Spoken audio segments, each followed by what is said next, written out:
नमस्कार मित्रों, आज हम आप सबको संत सियाराम बाबा के बारे में बताएंगे। क्या आप सभी जानते हैं कि संत सियाराम बाबा कौन थे और उन्होंने अपने जीवन में कौन कौन से चमत्कार किए? चलिए जानते हैं संत सियाराम बाबा के बारे में। संत सियाराम बाबा के बारे में कहा जाता है कि आज तक उनके ओरिजिनल नाम को कोई नहीं जानता है, और पर उनका संत सियाराम नाम कैसे पड़ा, ये भी बहुत सोचने वाली बात है। जब कोई उनका व्यक्तिगत यानी कि ओरिजिनल नाम नहीं जानता तो सियाराम बाबा उन्हें कैसे कहते थे। सबसे पहले हम जानते हैं कि सियाराम बाबा हम सबको कब छोड़कर चले गए, कब वो ईश्वर में विलीन हो गए हैं।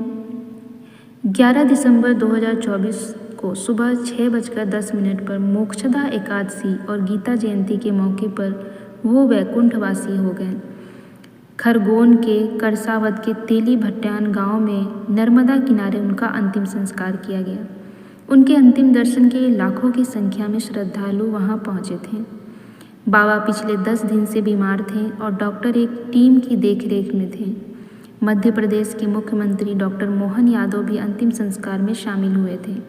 पूर्व सीएम शिवराज सिंह चौहान और पूर्व सीएम दिग्विजय सिंह ने सोशल मीडिया पर बाबा सियाराम को श्रद्धांजलि अर्पित की। बाबा सियाराम 110 वर्ष की आयु तक जीवित रहे। उन्हें कौन नहीं जानता था, सभी जानते थे, और उनके इस प्रकार से देह त्यागने पर सभी लोग शोकाकुल थे, क्योंकि सभी को ऐसा लग रहा था कि उन्होंने एक दिव्य पुरुष, एक महान संत को खो दिया है। आइए जानते हैं कि बाबा का नाम सियाराम कैसे पड़ा। 12 साल की उन्होंने मौन तपस्या की थी। संत सियाराम बाबा भगवान के प्रति अपनी अनन्य भक्ति के लिए प्रसिद्ध थे। अपने जीवन के शुरुआती दौर में उन्होंने 12 साल तक मौन साधना की थी। इसके लिए वे विशेष सम्माननीय थे, लेकिन उनको लोकप्रियता उन 4 पहले अक्षरों से मिली थी जो मौन टूटने के बाद उनके पहले शब्द थे। ये 4 अक्षर थे सियाराम। तब से ही उनका नाम सियाराम बाबा पड़ गया था। सियाराम बाबा ने कब वैराग ले लिया था? संत सियाराम बाबा मूल रूप से गुजरात के रहने वाले थे। कहते हैं कि उन्होंने केवल 17 वर्ष की उम्र में घर त्याग दिया था और उसी समय से वैरागी बन गए थे। उन्होंने लगभग 5 सालों तक देश प्रदेश का भ्रमण भी किया था।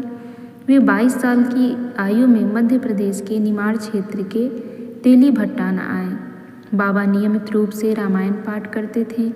जब वे अस्वस्थ थे तब भी वे लगातार रामायण पाठ और सियाराम की धुन गाते रहते थे। सियाराम बाबा हनुमान जी के परम भक्त थे। भीषण गर्मी हो, सर्दी हो या भारी बारिश, बाबा सिर्फ लंगोटी पहनकर रहते थे। मान्यता है कि उन्होंने साधना के माध्यम से अपने शरीर को मौसम के अनुकूल बना लिया था। उनकी कई बार डॉक्टरी जांच भी हुई थी। डॉक्टरों ने भी इस पर आश्चर्य जताया था कि वाकई में उनका शरीर अनुकूलित हो चुका था। ऐसे में बहुत से लोगों को थोड़ा मन में एक सवाल उठता था कि कैसे सर्दी में, गर्मी में हर समय कोई इस प्रकार से रह सकता है। यह सब तो साधना की शक्ति होती है। जो भी व्यक्ति साधना करता है उसके अंदर ये शक्तियाँ स्वतः ही आ जाती है। और जो हनुमान जी का भक्त हो तो अपने ईश्वर के कुछ गुण तो उसके भक्त में भी आ जाते हैं, यदि वह भक्त सच्चा होता है। आप जानते हैं कि सियाराम बाबा के पास एक चाय की केतली थी जो कभी खत्म नहीं होती थी। कहते हैं उनके भक्त जो भी वहाँ जाते थे, कितने भी भक्त को वो चाय पिला दे, उनकी केतली कभी खाली होती नहीं देखी गई थी। दूसरा, संत सियाराम बाबा सामाजिक कार्य में बहुत कार्य करते थे। समाज के किसी भी कार्य के लिए वो सबसे आगे रहते थे। साथ ही साथ वह गरीब दुखिया के भी बहुत मदद करते थे। और सबसे आश्चर्यजनक बात यह है कि वह मात्र 10 रुपये ही भेंट लेते थे। 10 रुपये भेंट लेना और अनेक सामाजिक कार्य करना कितनी आश्चर्यजनक बात है। सियाराम बाबा के भक्तों के अनुसार वे पिछले लगभग 70 सालों से लगातार ही रामचरितमानस का पाठ कर रहे थे। उनके आश्रम में श्री राम धुन 24 घंटे चलती रहती थी।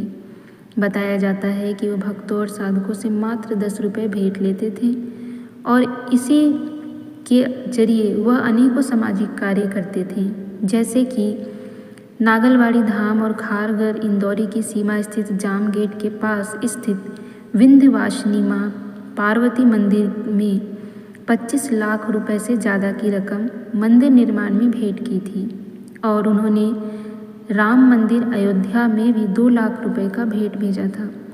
तो यह सब कोई साधारण व्यक्ति नहीं कर सकता है। एक असाधारण व्यक्ति ही इतना सामर्थ्य रखता है जो यह सब कुछ कर सकता है।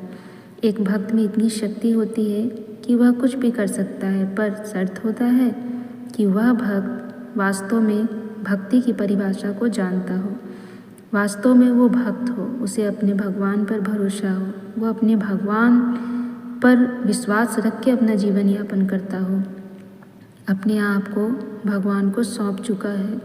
ऐसा व्यक्ति कुछ भी करने का अधिकारी हो जाता है, क्योंकि भगवान भी ऐसे भक्त की तलाश में होते हैं। आशा है आपको ये जानकारी अच्छी लगी होगी।